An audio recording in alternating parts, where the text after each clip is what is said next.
Welcome, everyone. I hope wherever you are, your holiday season is merry and bright. For those of you unfamiliar with Icelandic Roots, it is a not-for-profit organization to promote and preserve our Icelandic heritage, culture, genealogy, and history. And we recently celebrated our 9th anniversary. To learn more about it, we encourage you to visit our website at icelandicroots.com. And you'll also find us on Facebook and Instagram. Please note this webinar, as you noticed by the first screen, is being recorded and will be available within a week or two on the Icelandic Roots YouTube channel. Since it is being held in a webinar format, all of you participants, other than the 3 panelists you see here, are muted and will not be visible. We encourage you to submit questions and comments during the course of the webinar using the Q&A function that's found usually at the bottom of your Zoom screen. My name is Jody Armand-Jones. I'm an Icelandic Roots volunteer coming to you from Minnesota, where we are on day 3 of about a 5-day winter storm. Joining me is Doug Hansen, another Icelandic Roots volunteer from Virginia, where he reports no snow yet. And also we have our special guest, Sigurlaugur Ingolfsson, who's been kind enough to allow me to use his American name, Sig. And he is joining us from a chilly but festive Árbær Open Air Museum.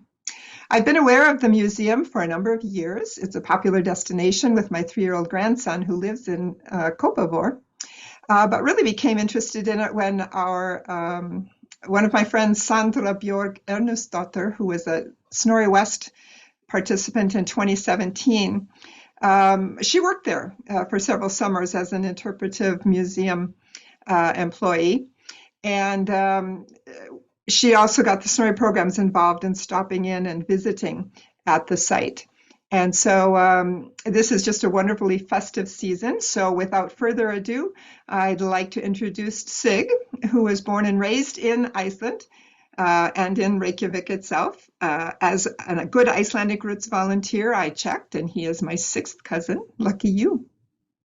He's graduated from Háskóli Íslands, the University of Iceland, with a degree in history, and is currently working on his postgraduate degree in archaeology. He's been working at the Arbaer Museum since 2004 when he was a student, and he was asked upon graduation to become a permanent employee and is now the project manager at the museum. So here we go. Sig, you're on. Thank you very much. Thank you. Thank you. Great to be here. I have my Canadian blanket with me, as it's quite cold here in Iceland today. So my plan is to maybe talk for about 45 minutes and hopefully we can get some Q&A at the end of my talk. I'm going to share here with you some slides. Here we are. So hope you can all see this. I can see it. Yeah, great.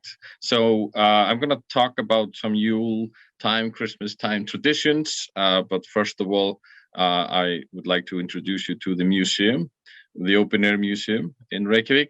It was established in 1957. And this is soon after we became a republic in 1944.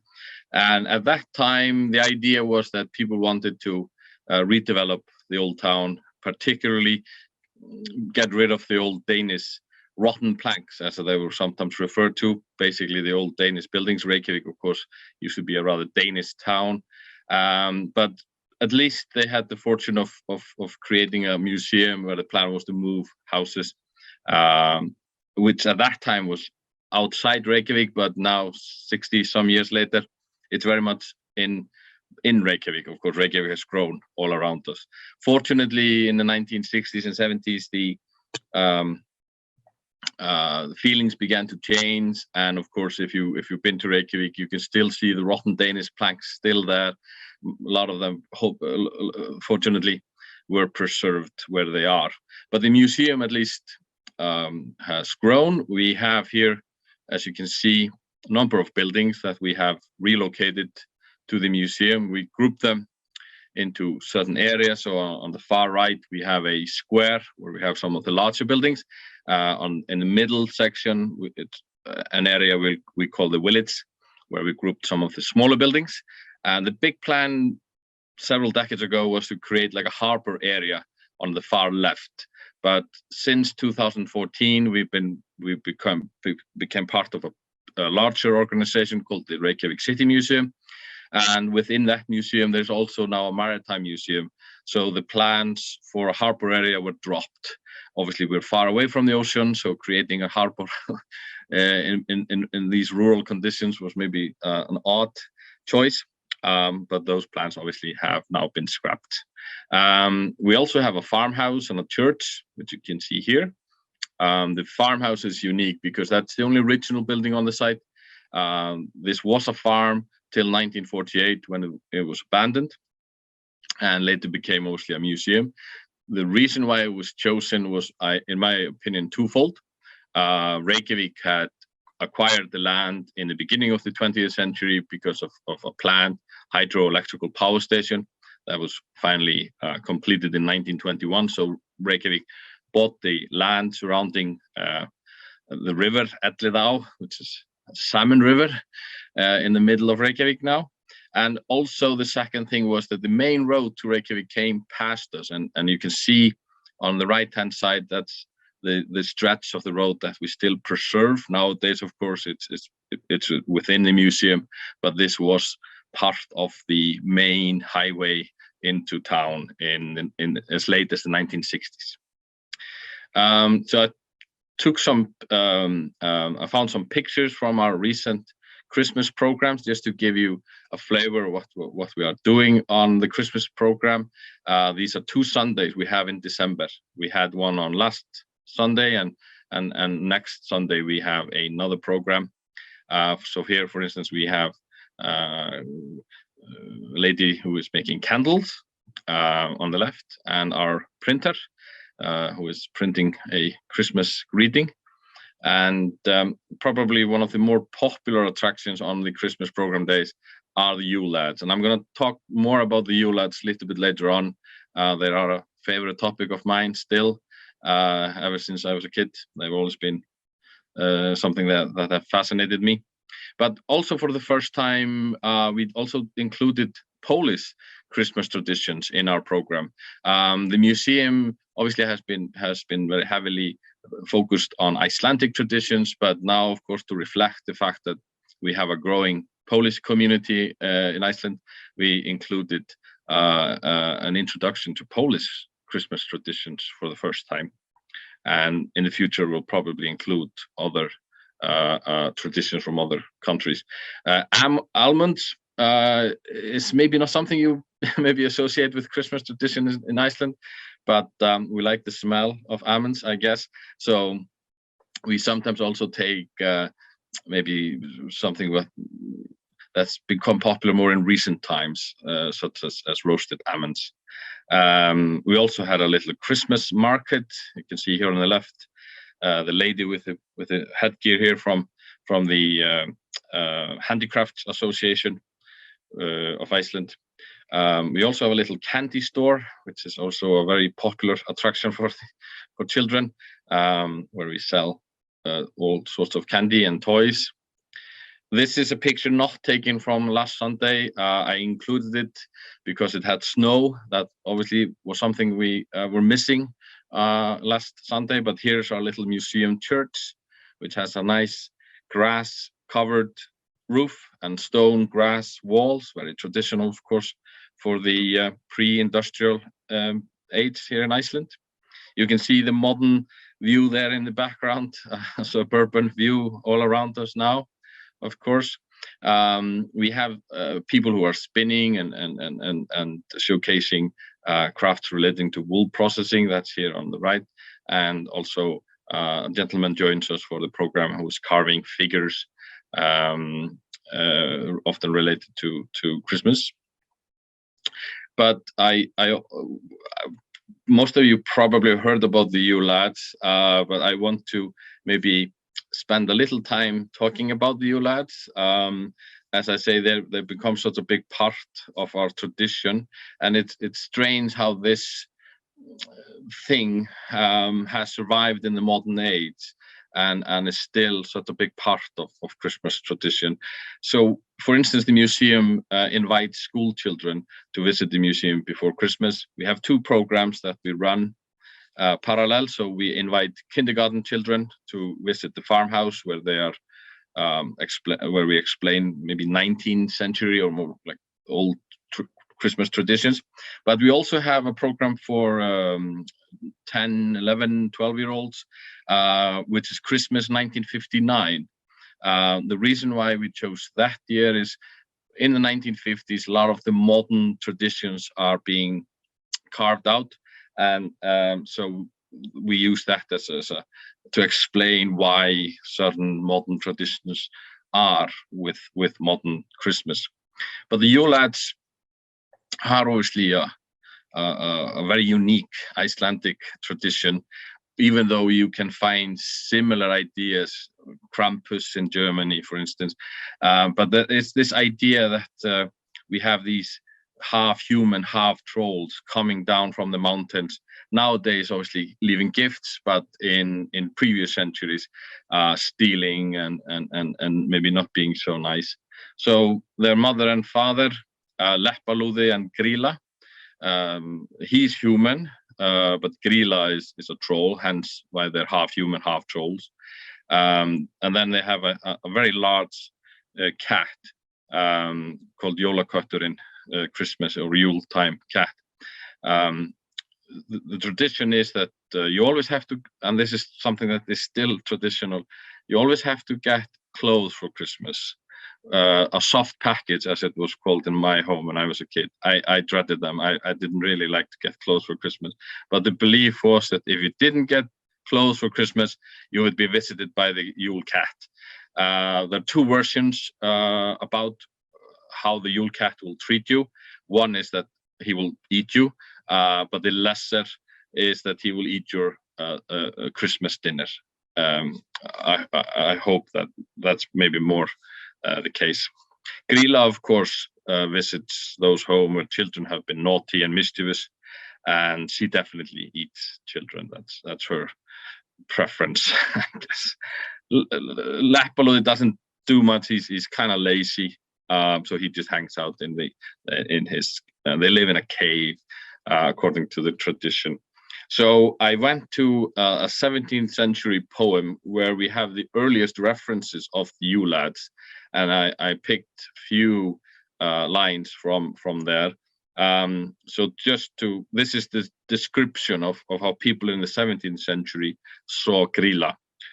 She's very ugly and has 3 heads, despite not being smaller than a middle-aged cow. In more recent years, the idea of her having 3 heads has disappeared. She usually just has 1 these days, and the references to cows have also kind of gone. Children, they have. I can move this. I can so you can see it better. There we go. Children, they have 3, mean-breasted and pig-headed. Of them, the Yule lads, the children know best. This is my translation, by the way. I didn't try to put it in verse or anything like that. So this is early 17th century, and we have mentioned of the Yule lads, and it goes on.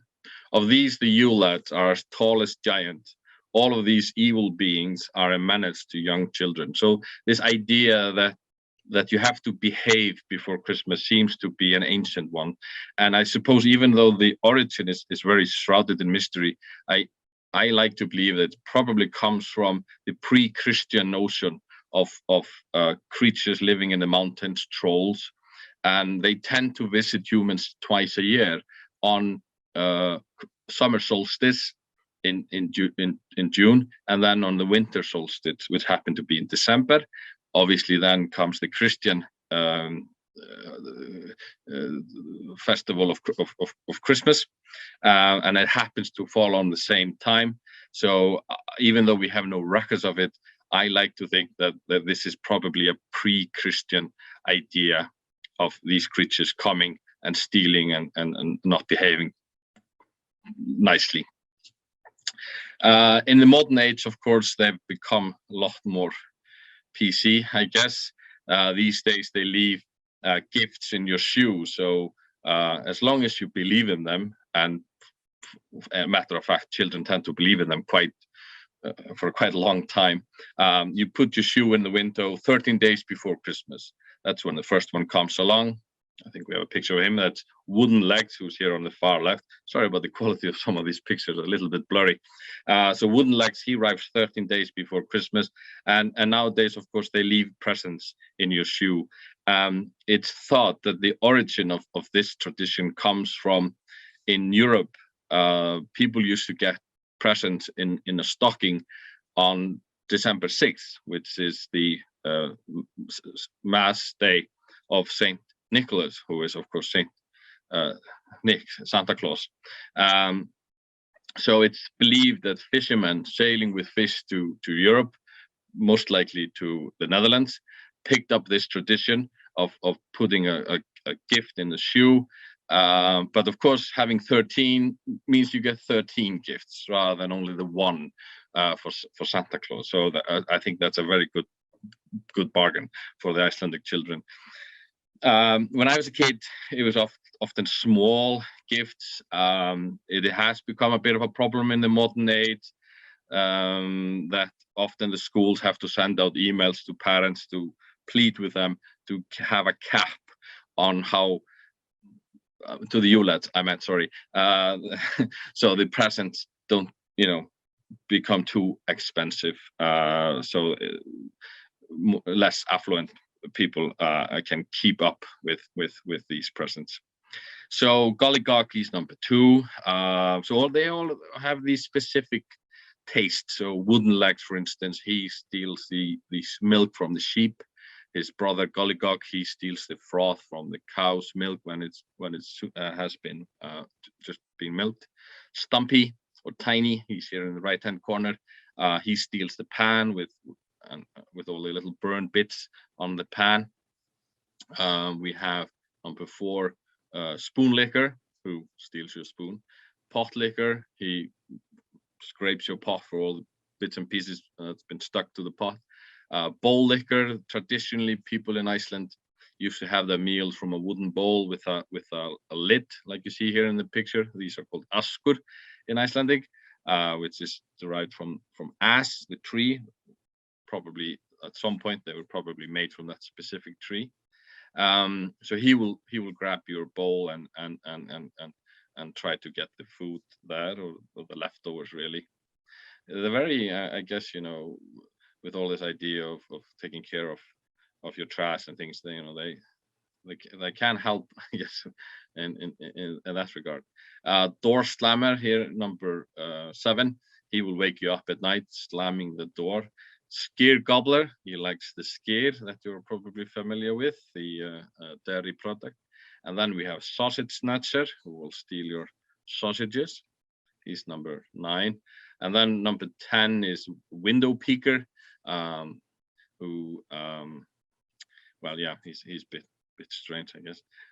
Door Sniffer here will steal your Christmas bread. Meat Hook will steal your meat using a hook, of course, hence his name. Sorry about the noise here behind me. Don't mind it. And then finally, number 12 is Candle Stealer.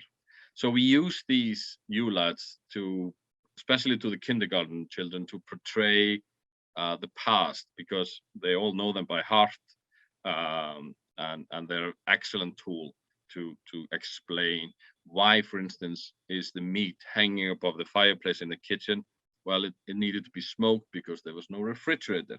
So we're getting a lot of information to the children who are very accepted of this information being presented through the ULADs. So they're excellent educational tools. For instance, how can Candle Stealer eat candles? That's his thing. Well, he eats them because they're made from tallow, which is animal fat, so they are edible, although probably will cause some heart problem later on. So the ULADs definitely are excellent teaching tools. So there are a few traditions that are, again, I guess, a little bit peculiar and certainly very Icelandic. And one of them is having skate or ray on the 23rd, the day before Christmas Eve. As you probably are aware, we celebrate Christmas on the 24th. So this tradition of the skate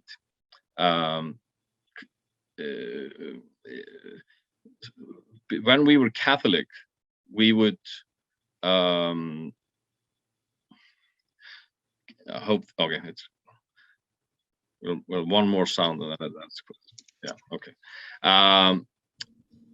So this during Christmas Advent, there obviously was a Lent period. During the time when we were Catholic, we were not allowed to eat meat. So the tradition was that on the last day of the Lent, you would eat something inferior.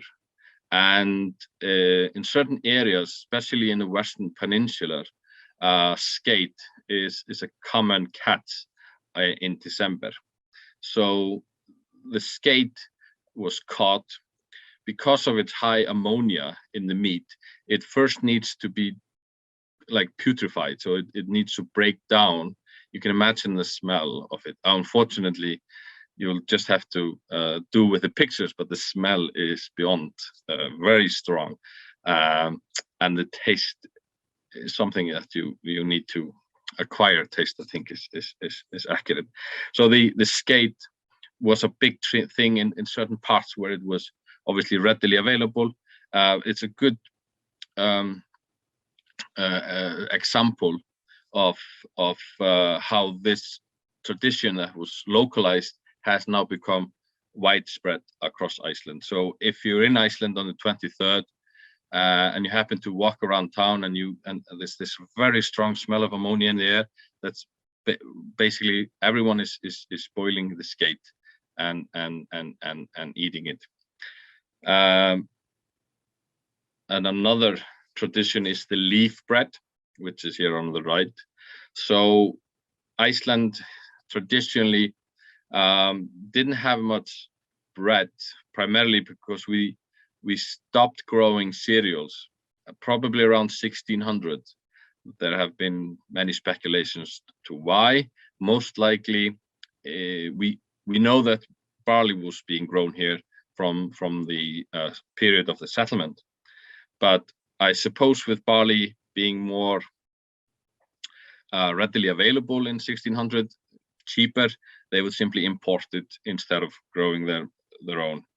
Flour, however, was very expensive.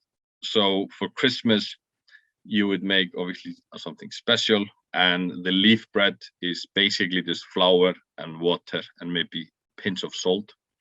It's flattened out, it's very thin, and traditionally you would carve patterns in it, hence the name leaf bread, laufabrauð, that refers to the patterns being made. And then it's deep fried in tallow. Doesn't really taste like anything, to be honest, but we usually have it with some butter. But a very nice tradition that has survived. The earliest references to the leaf bread is 18th century. We know it was in decline in the 19th and early 20th century, except in certain parts of the north, around Akureyri, Eyjafjörður, that area. It seemed to have had a stronger foothold. So in more recent decades, again, like the skate, which historically was more localized, the tradition of families coming together, making the bread, carving out the leaves, is a growing thing across Iceland now, but especially those who have traced their origin to the north coast. Again, a very nice tradition. For instance, in my family, my mom didn't grow up making leaf bread, so that's not something I would do. I don't know how to do it even, but certainly among other families, it's a big part of the Christmas tradition. On the left, we have the smoked lamb, the hangikjöt, which simply means, of course, hanging meat. And traditionally, of course, the smoked meat was something that people normally only had on special occasions, whether it be Easter or Christmas. There's a famous anecdote from the 19th century when the old lady said, if Easter happens to fall on Christmas, then certainly we will have a lot of meat to have, even though it's unlikely that Easter will occur in December. But the smoked meat is still such a big part of traditions with many families, and it's usually boiled on the 23rd, and on the 25th, Christmas Day, it's traditional to serve it cold, even though I prefer it to be cooked and served warm. And usually we have bechamel sauce, potatoes, peas, and missing from the picture, my favorite, the like rødkál, like pickled cabbage, I guess is the name. This tradition of having a bechamel sauce is probably obviously something we adopt from Denmark, I would assume, and it's probably a more recent addition. But again, it's something with we can tie. Obviously, the meat probably goes quite far back as part of as the center of the dish. And you can see the little bread there in the background.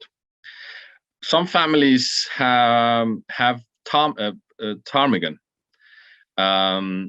which I've never tasted. Again, it's very much within what traditions are within your family. The ptarmigan historically was something that the poor people would have on Christmas. The bird is often available around in December, so poor people would go and lay traps for the bird and trap it. But usually most people consider that only something poor people did. Ironically, now in the modern age, because of the limited number of people allowed to go and hunt for the ptarmigan, there's a black market. They're very, very expensive. So if you can't catch your own, you're going to have to pay a lot to find a ptarmigan for Christmas. So certainly, unlike in the previous period, it's certainly not for the poor anymore. As I say, never tried it. They say it has a very distinctive game taste, but in my family, it's usually pork. So if you look to the picture on the right-hand side, that's the traditional meal that will be served on with my family on Christmas. I mean, pork nowadays is relatively cheap if you compare it to beef or lamb, but pork was something that was imported from Denmark. So in the 1950s and 60s, it was actually quite expensive. Hence why it became something you would only have on Christmas. And this is smoked pork roast, often with pineapple on top. That's gonna makes it a little bit more special. Nowadays, as I say, relatively cheap meat, but this tradition has become such a big part for many families that we always have to have smoked pork on Christmas. Let's see. Yes, I think that's the last one. Yeah. So I was going to make one more point earlier about the Yule lads, which I forgot, but I think I have to include it because it's so fascinating. That obviously I would say the main purpose of the Yule lads definitely was to scare children into behaving nice on Christmas, and it even went so far that in 1746 the Danish government actually put laws making it illegal to use the Yule lads for that purpose, basically banning them. Obviously, it didn't succeed. They survived, but by the late 19th, early 20th century, however, they were losing ground, especially as people were being influenced by Danish traditions. People were buying magazines from Denmark, and so like the Danish Julenism, the Christmas dwarf, was becoming a bigger thing. But in 1932, I think it was, a poet, Jóhannes úr Kötlum, published a poetry book, where he kind of reintroduced the Yule lads to a new generation, and he also made them officially 13. Previously, there was no fixed number. Each region had its own set, so they could be 9 or 10 or 11 or whatever, and there was no fixed, names. We have hundreds of Yule lads from different parts of Iceland, but this book made it official, and he also made these 13 guys official, and that's how they've obviously been part of the modern tradition. The Christmas tree is again something that obviously is introduced from Europe. Those who are familiar with Iceland know perhaps that historically there were no trees on Iceland, and let alone there were no Christmas trees. So it was actually Queen Victoria who made the Christmas tree into this global thing. Prince Albert, husband of Queen Victoria, he was German. In Germany, there was this ancient tradition of having a tree as a center of the household. Probably again, that's a pre-Christian notion that is adopted into the Christianity in that part of Europe. And so he wanted to have a Christmas tree, and they set up this huge Christmas tree in Windsor Castle. And a drawing was made in the London Evening News, and then everyone wanted to have a Christmas tree. That's often how it is. People want to have the same thing as the. I guess nowadays it would be, people on the social media who were all imitating. I guess in those days it would be Queen Victoria. She probably would be a big thing on Instagram these days, if she was here with us today. So in Iceland, the Danish population would obviously have Christmas trees. The solution in Iceland was to make a Christmas tree from just timber, because there weren't any Christmas trees available. Unfortunately, I was going to include a picture of that here, but unfortunately I forgot to put it in there. But to make it a little bit more festive, they would go out, and there are certain plants that are evergreen, and these plants could be tied around the branches of the tree to make them more, in appearance, look like Christmas trees, I guess. And often people used to cut from magazines, Danish magazines, pouches and things that they could then decorate the tree with. And the most common candy at the time would be molasses sugar, which came from Denmark, who have always been a big sugar manufacturing country. And these sugars would then be placed in these little pouches, and then the children could enjoy them. In the 19th century, your normal present would be a candle and often deck of playing cards. Even though the church would frown upon people playing cards on Christmas, or specifically on Christmas Day, that was often banned in many households. But certainly because Christmas was the only period when you had some time off. You had about 2 weeks period where you wouldn't have to work as hard.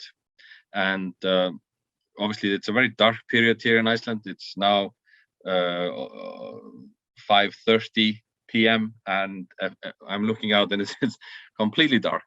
We go down to about 6 hours here in Reykjavík. The further north you go, it drops to 0 hours. In the most northern populated place in Iceland, for the week of Christmas, it's darkness throughout. So the candles obviously were lit. in order for you to play cards. And it was a tradition in the old rural society to put candles in each corner of the house. So the idea was that on Christmas Day, when you woke up, everything would be lit. So candles certainly was a big part of the celebration, except when Candle Stealer came along and stole your batch of candles, no doubt. I'm a little bit ahead of my scheduled time. My plan was to talk for about 40 minutes, and I see I've been talking for about 35 minutes. So I'm hoping to have maybe a Q&A if people are interested in asking some questions regarding traditions in general, or my preferences, or anything really. Well, I have a couple questions about the museum itself. You said you do a kind of a special celebration at the museum, and I'm just wondering how long that lasts for the Christmas season? So we only have the 2 days, Okay. these 2 Christmas days, but we decorate the houses usually in around the 25th of November and until 6th of January is usually the time when we take down the Christmas decorations. So if you happen to be in Reykjavík and you can't make it to the Christmas program days, at least you can go in the houses between 1 and 5 and see them decorated. Obviously, it's also quite a busy time with all the school groups coming in, so that's also why we need to put everything in Christmas mode around that time. Are there other holidays or events that you have during the course of a year? Well, the biggest, I would say, in more recent years has been Halloween, which doesn't sound very Icelandic, but we obviously have been trying to kind of emphasize on the more Icelandic aspects. So, for instance, instead of using pumpkins, we use rover, which I guess is like turnips. So we cut, like pumpkins, we put eyes and mouths and things like that. And we also emphasize the belief in ghosts and elves. And so instead of having maybe the more American tropes, we try to put more emphasis on the more Icelandic traditions. What about June? I'm sorry. Sorry. What about June 17th? Do you have a celebration for that? Yes, okay. Yes. June 17th, the Independence Day or the National Day is always a very big event here. And again, we like to focus on, we usually have folk dancing groups, vintage cars are very popular on that day. And it's one of the more busier days in the summer season. We do have programs throughout the summer on Sundays. They vary in size. Some of them are rather more low-key than others. One of them is like haymaking day. We take out scythes and cut hay, and people can participate. And it's one of my favorite things here. But my colleagues sometimes make fun of me that it's only like 5 people who are really enjoying it with me, as opposed to maybe having 2,000 people for the Christmas program day. So we try to do different things as well. I'm glad you put your map of the area up again. Can you share with us a little bit where in the city is Arbaer located, the museum area? Oh, yeah, so it's in a district called Ártún.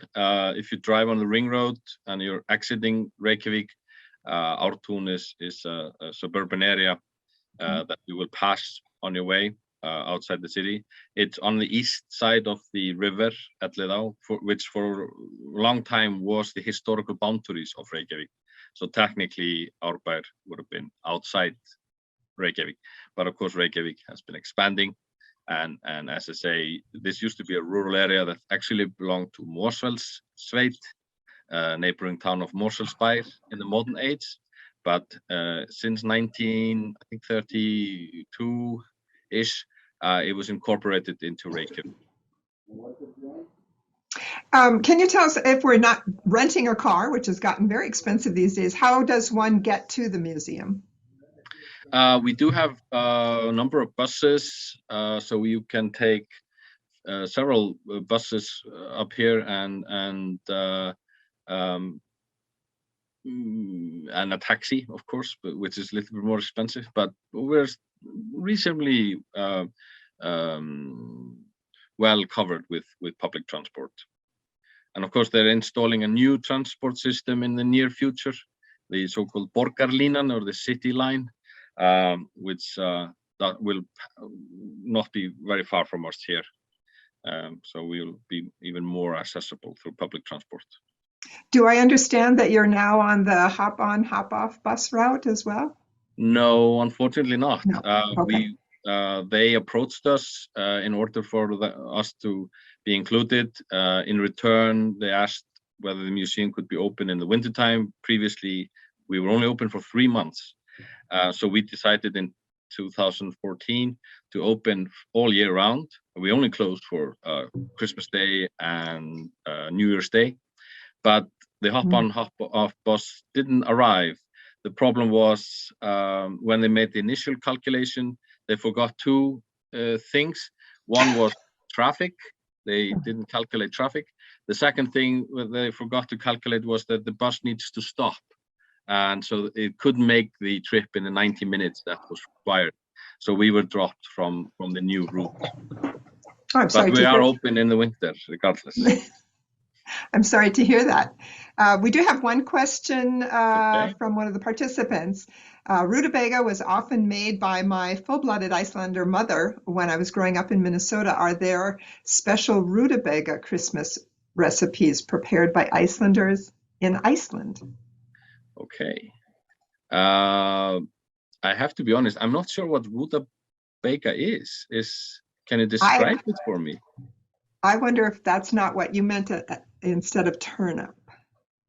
I don't know. Ah, okay. Yes, you're right. That's a correct English term.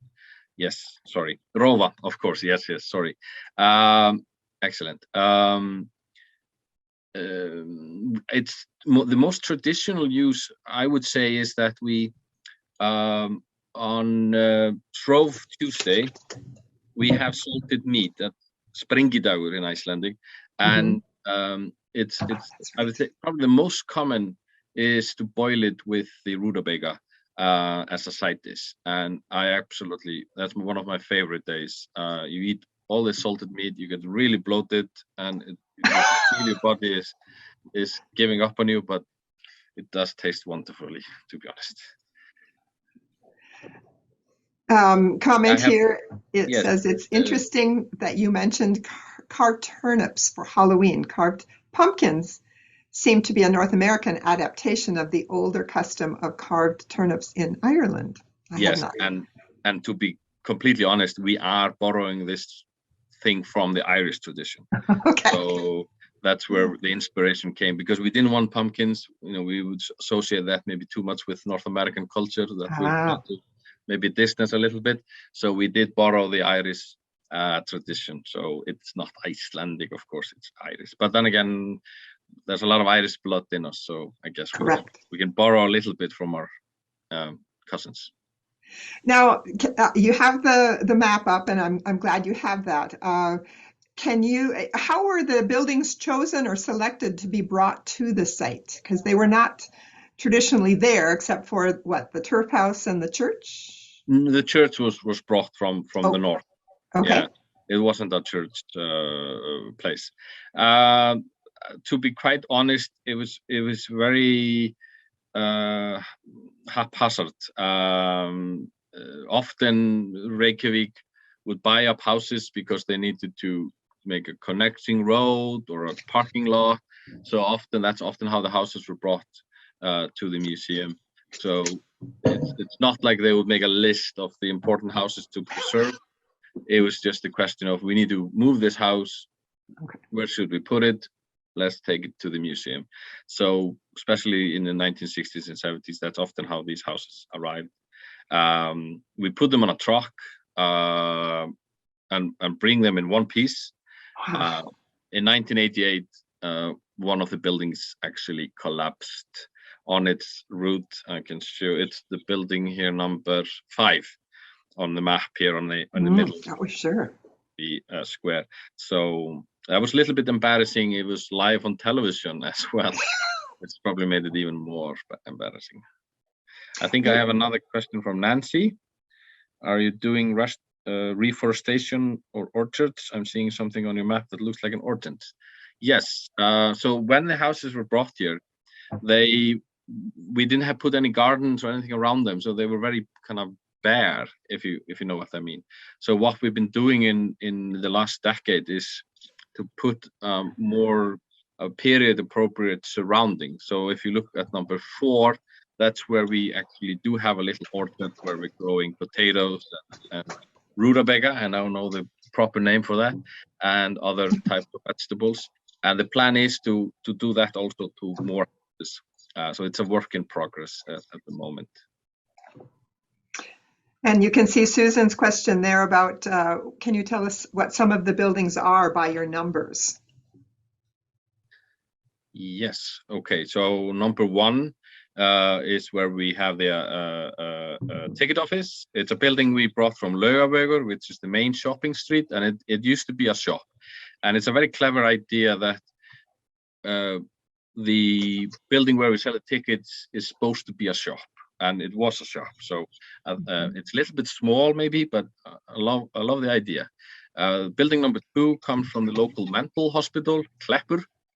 It serves as our office building. So that's where my office is. Number 3 is the first Catholic church to be built after the Reformation period in 1897. It was then later replaced with the current Catholic cathedral. This building was handed over to the local athletics club on one condition: they had to move the building where it stood, and they did that by hand. This being athletic club, that's probably how they worked. So they brought the building to a nearby street corner, but the land was owned by the Catholic Church, and in 2000 the church wanted the land, so the building had to go, and the solution was to bring it to the museum. So it's one of the more recent additions. Number 8 is where I'm speaking from now. That's where I live. It's the only residential house in this little town. It used to be the British Embassy, or rather it was the residence of the ambassador, donated by the British government in 1974, and has been a residential house ever since. Number 4 is brought from Suðurgata in Reykjavík, central Reykjavík, a duplex or a house with 2 apartments for most of its period, built in stages from 1833 to 1883. Then we have the building that collapsed, number 5, built 1852 in Lækjargata in Reykjavík. Number 6 stood next to Parliament House on Austurvöllur. The first floor was built from bricks that were left over from the cathedral, which was built in 1845. Then a second floor was added at a later stage. And number 7 is just a small little stable area. Number 30 is a house we brought from Spítalastígur in Reykjavík. Number 25 is the museum coffee shop. Comes from Suðurgata. It's called Dylan's House, named after a nobleman who built it for his Icelandic girlfriend and mother of his child when he was forced to leave Iceland and go back to England. But he built Dylan's House for his girlfriend. Number 28 comes from Þingholtsstræti. That's where we have a jeweler's workshop and a shoe or cobbler's workshop or a shoemaker's workshop. Number 27 is a fish drying shed. Number 26 is where we keep the museum hens, the chicken coop. So the other residential house here, I guess. Number 25 is Arbaer from central Reykjavík. Number 25 and 23 belong to a group of houses called half-stone houses, which were very common for the working classes in Iceland in Reykjavík rather, in the late 19th century, often fishermen and laborers. Number 24 is the oldest house and the first house to be brought. It's from 1823, stood next door to the cathedral in Reykjavík in Pósthússtræti, and was brought to the museum in 1960. The most recent addition is number 22, which is still under restoration. That house comes from Vesturgata. Number 21 is from Lindargata. That's where we have the printer shop and a little apartment upstairs. Number 20 is it was actually built as the museum's bathrooms, but now is where we house the automobile exhibitions. Number 19 is a drilling rig that unfortunately hasn't been restored and is in a very poor shape. A little bit of a eyesore for us now. Number 16 and 17 come from the town of Vopnafjörður. All the other buildings I mentioned come from Reykjavík, but then we have these two who come from Vopnafjörður. The reason being, in the 1970s, the local authorities in Vopnafjörður, which is a town on the northeast coast, they were planning to demolish them. The National Museum said no, that would be a very bad thing to do. So the solution was the National Museum took them down piece by piece, but they didn't know where they could keep them. So the solution was to have them erected here on the museum. And then in 1992, when the museum turned 25 years old, this was the birthday present from the National Museum of Iceland. So they now form part of our museum. The ironic twist is the current local authorities in Vopnafjörður are going to redevelop the old town, and they're going to make replicas of these two houses. So they see that, you know, maybe they shouldn't have them removed. Number 18 is a modern addition where we house our engine, our locomotive engine, Pioneer, and a steamroller, the first one to be bought in Iceland. And finally, we have the farmhouse, number 11. The church comes from Skagafjörður in the north. And number 10 is a small vestry. Because it's such a popular place to get married, we need a little service building for the church. So that's also just a 1960s addition. So it's also number 12, a little smithy. The Boy Scout cabin, number 13 on the far left on the map, just turned 100 last year. It's the first Boy Scout cabin to be built in Iceland in 1921. Yes, I think I've covered. Number 14 are old stables that belong to the farmhouse. Excellent. We have another question. Yes. We have another question from Nancy. How many people live in your village? Only me. Okay. So we can find you on site if we need to. Yes, I'm in the greenhouse with the black roof. Right. I know one of my grandson's favorite stops is the locomotive engine. And obviously most of us have been told that there are no railroads in Iceland. Can you explain why there is a locomotive on your museum grounds? Yes, so the city of Reykjavík owns one and the harbor authorities own the other one, because there have only been two ever who were worked in Reykjavík, or in Iceland, in fact. They were brought in 1913 for the construction of the Reykjavík harbor. At the end of that project in 1917, obviously that's the World War I is going on, and there's a huge inflation in Europe. So as a compensation to the contractor, it was a Danish contractor, the Reykjavík city authorities decided to buy these locomotives, and they were operated for about 15 years in total, for when the harbor was being extended or movement of goods. And there were plans to put up a railway station in Reykjavík and connect it with Selfoss and Hafnarfjörður and other towns, but in the end it proved too costly. So they were stored, and we have 100% record of every locomotive ever operated in Iceland on display. So if you're in Reykjavík, you can see one by the harbor in the summer. They keep it indoors in the winter. That's called Mínur or Tiny, and we keep this bigger one, Pioneer, here in the museum. Wonderful. Also, you have some archaeological work going on, as I recall, especially directly behind the turf house. What kinds of things have you found, and what do you hope to find? So yes, it's a project that we began a few years ago. The main object was to find out when people settled in this area. In the written sources, we only have evidence from 1462, we like to believe that the farm is probably older. So the hope is that the archaeologists can dig and find the earliest human settlement there. At the moment, they've only gone down to 1500, so we need to go further down. So we're probably seeing maybe 2-3 more seasons or more even to go further down.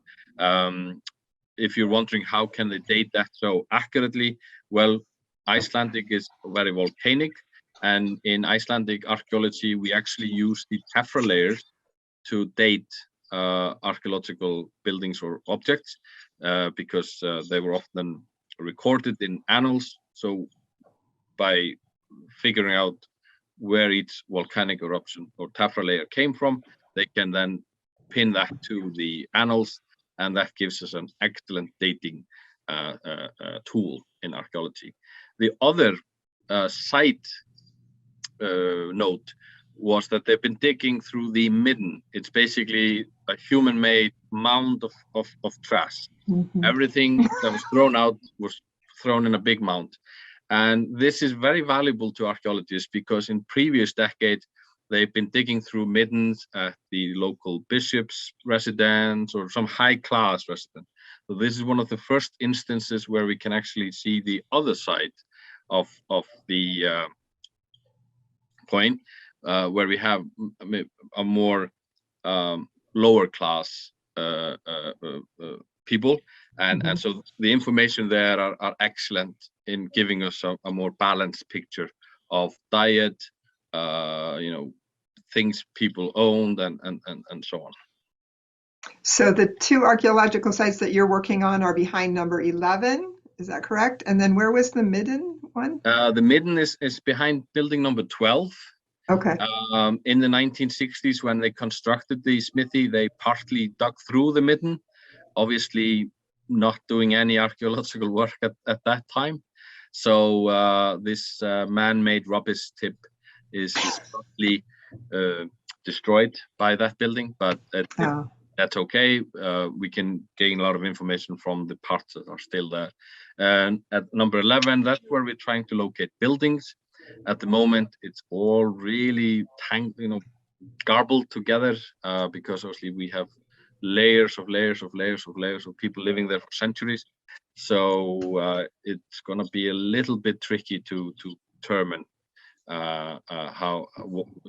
what buildings are together or from the same period. Okay. Well, we've gotten some comments about thank you very much. It was so nice to learn about. Thank you for the excellent presentation. They hope to go there sometime soon. Are there any last minute comments that you'd like to share?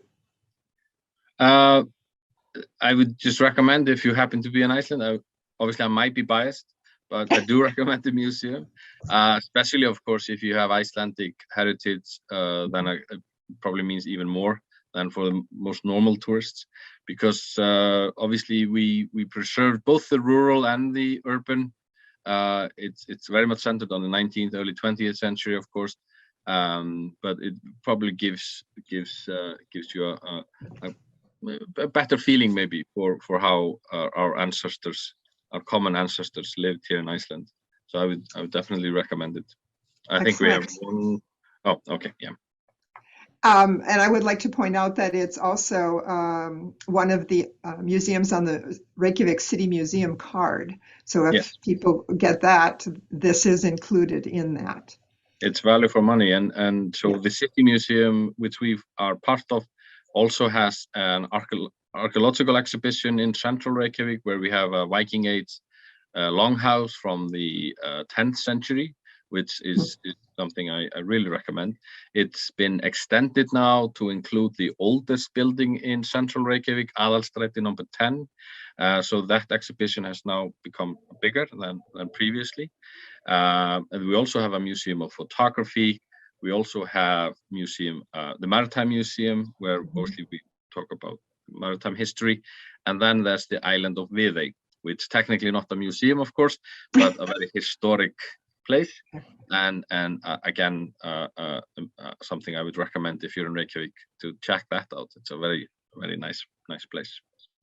And one other thing I wanted to point out is that all of your interpreters speak English at the museum. So your questions can be answered and you can engage in conversations with people in period costume. Yes, we even always try to have one German speaking as well, and Scandinavian language. So yeah, we even sometimes French, but every member of staff speaks English, and of course, if you want to try out your Icelandic, we're happy to do that as well. Wonderful. Well, thank you so much, Sig. It's been very enjoyable finding out what you had to share with us and hearing your things. Again, we're getting Randy says excellent presentation. Alfreda says great presentation. Takk fyrir. So we're going to let you go at this point and allow you to enjoy the remainder of your evening, and encourage everyone to visit the museum while they're there. I just want to generally say to the audience, stay tuned to the Icelandic Roots calendar of events. We have, I think, just one more here in December, and that is Samtal Hour next Monday, which is for members only, and they will be discussing and sharing Icelandic traditions. But we start up again with a full list of offerings in January, so take a look at the IcelandicRoots.com calendar of events. Thank you to one and all. And happy holidays, gleðileg jól, and thank you for joining us. Goodbye. Bye-bye.